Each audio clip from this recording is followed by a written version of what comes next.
အားလုံးပဲမင်္ဂလာပါခင်ဗျာကျွန်တော်ကိုတင်ဆက်ပေးမယ့်ဗီဒီယိုကတော့အာဒမ်တိုင်ခင်ကဘာမြေကြီးမှာနေထိုင်သွားတယ်မျိုးနွယ်စုတွေရှိကြောင်းလက်ခံထားတဲ့ gut theory ဒုတိယပိုင်းကိုတင်ဆက်ပေးမှာပဲဖြစ်ပါတယ်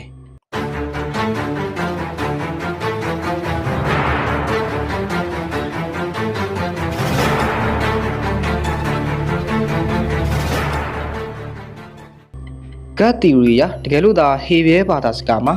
was အစားဘီခန်းလို့ဘာသာပြန်ဖို့ခိုင်လုံတဲ့တရားအထောက်အထားသာရှိခဲ့ရင် gut theory ဟာယုတ်တိဗေဒအရအတော်လေးခိုင်မာသွားမှာဖြစ်ပါတယ်။ဒါပေမဲ့ gut theory တစ်ခုလုံးမှန်ကန်တယ်လို့အပြတ်သက်ပြောနိုင်ဖို့ကတရားတစ်ခုတည်းမဟုတ်ပါဘူး။တခြားသောအချက်တွေကိုပါထည့်သွင်းစဉ်းစားရမှာဖြစ်ပါတယ်။ဟေဘဲစကလုံးဟာရကိုဘီခန်းလို့ဘာသာပြန်ခွင့်ရှိတယ်ဆိုရင်ကပောက်ချန်ခန်းကြီး1ခန်းငယ်2ရဲ့အတိတ်ပဲကမြေကြီးစီအစင်းသက်တံမရှိလွတ်လပ်လဟာဖြစ်လာခဲ့တယ်လို့ဖြစ်သွားပါမယ်။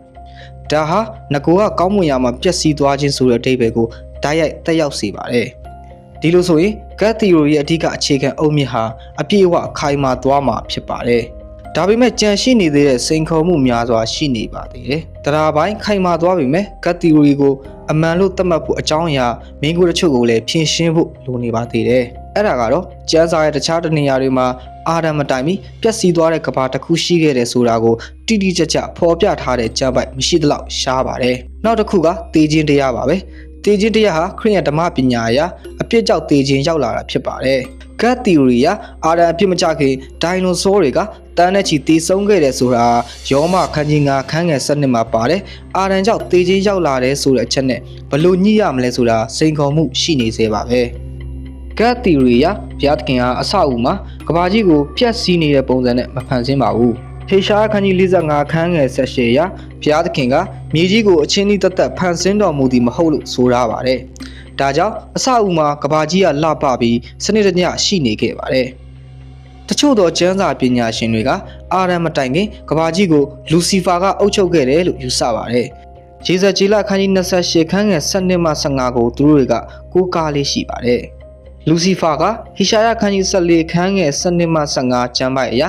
အမြင့်ဆုံးသောဖျားကဲ့သို့ငါနေမယ်လို့သူ့ရဲ့စိတ်ထဲမှာကြံစီပြီးပုံကန်တဲ့အခါသူဟာကောင်းကင်ကနေမြေကြီးပေါ်ကိုနင်းချခြင်းခံခဲ့ရပါတယ်။စာရန်ရဲ့အဖြစ်ကြောင့်သူအုပ်စိုးနေတဲ့ကဘာမြေဟာဘုရားသခင်ရဲ့တရားစီရင်ခြင်းကိုခံရပြီးအစင်းတရံမရှိလွတ်လပ်လဟာဖြစ်သွားရပါတယ်။ဒါဟာဒိုင်နိုဆောတွေနဲ့အာဒမ်မတိုင်ခင်တက်ရှိတွေမျိုးသုံးသွားတဲ့အကြောင်းရင်းလို့ gut theory ကဆိုပါတယ်။ကျမ်းစာမှာနှစ်နေရအရက်ကိုမောင်မိုက်ဖုံးလွှမ်းထားတယ်လို့ဆိုပါတယ်။ gut theory ရဒီမောင်ထုဟာရိုးရိုးညံ့အခါမောင်နေခြင်းမဟုတ်ပဲဖျားသခင်ရဲ့မျက်နှာသားတော်ရုပ်သိမ်းလိုက်ပြီးဖြစ်လို့ဝိညာဉ်ရေးရာအမောင်ထုဖြစ်လာပါတယ်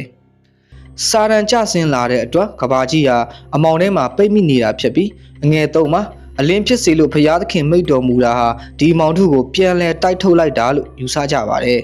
။တကယ်လို့သာဒီ theory ကိုလက်ခံလိုက်ဘာတွေရှင်းလင်းသွားမလဲဆိုရင်အာဒမ်နဲ့အေဝါတို့ကိုလှည့်ဖျားတဲ့မွေဟာအင်းနေဥယျာဉ်ထဲကိုဘယ်အချိန်ကရောက်နေတာလဲဆိုတဲ့မင်းကိုဖြေပြီးသားဖြစ်သွားပါလိမ့်မယ်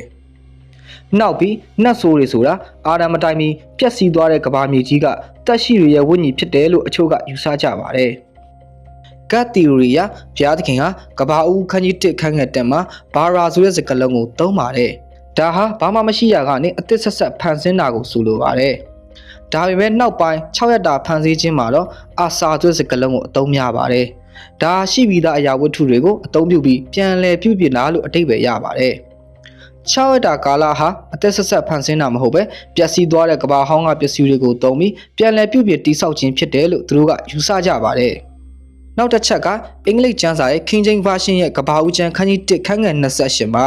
လူသားကိုကောင်းကြီးပေးတဲ့အခါ replenish the earth လို့သုံးထားပါတယ်။ replenish ဆိုတဲ့စကားလုံးရဲ့အဓိပ္ပာယ်ကတစ်ခါကုန်ခန်းသွားတဲ့အရာကိုပြန်လည်ဖြည့်တင်းခြင်းလို့အဓိပ္ပာယ်ရပါတယ်။ဒါကြောင့် gut theory သမားတွေကအာဒမ်မတိုင်ခင်လူသားမဟုတ်တဲ့တခြားသက်ရှိတွေရှိခဲ့ဘူးလို့သာပြန်ဖြည့်ပါလို့ဘုရားသခင်ကပြောခဲ့တယ်လို့အခိုင်အမာဆိုကြပါတယ်။လူကိုဖန်ဆင်းတဲ့နေရာမှာလဲကျမ်းစာကဘာရာရောအာစာကိုပါသုံးထားတာတွေ့ရပါတယ်။ကဘာဦးကျမ်းခန်းကြီး1ခန်းငယ်26မှာငါတို့ပုံစံနဲ့အညီလူကိုဖန်ဆင်းကြဆိုလို့ဆိုပါတယ်။အဲ့ကျမ်းမှာတော့အာစာဆိုတဲ့ပြုတ်လုတဲ့စကားကိုသုံးနှုန်းထားပါတယ်။ကဘာဦးကျမ်းခန်းကြီး1ခန်းငယ်29မှာတော့ဘုရားသခင်သည်မိမိပုံစံနဲ့အညီလူကိုဖန်ဆင်းတော်မူ၏လို့ဆိုပါတယ်။အဲ့ဒီကျမ်းပိုက်မှာတော့ဘာရာဆိုတဲ့အသစ်ဖန်ဆင်းတဲ့စကားလုံးကိုသုံးထားပါတယ်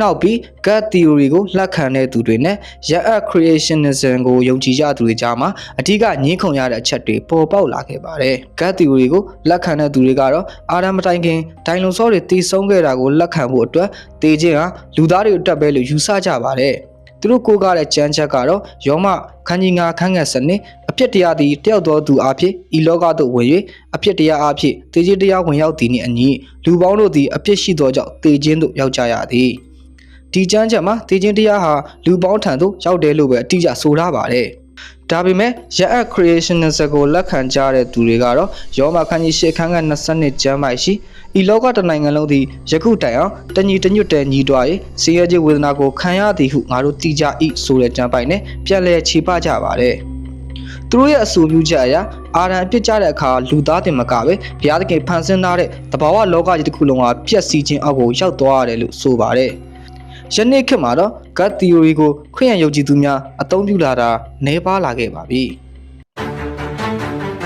ကျွန်တော်လည်းဒီဗီဒီယိုလေးကိုဒီမှာပဲဆုံးသက်လိုက်ပါတယ်။ကြည့်ရှုလေ့လာသူရောက်စီတိုင်းကိုဘုရားသခင်ကောင်းချီးပေးပါစေ။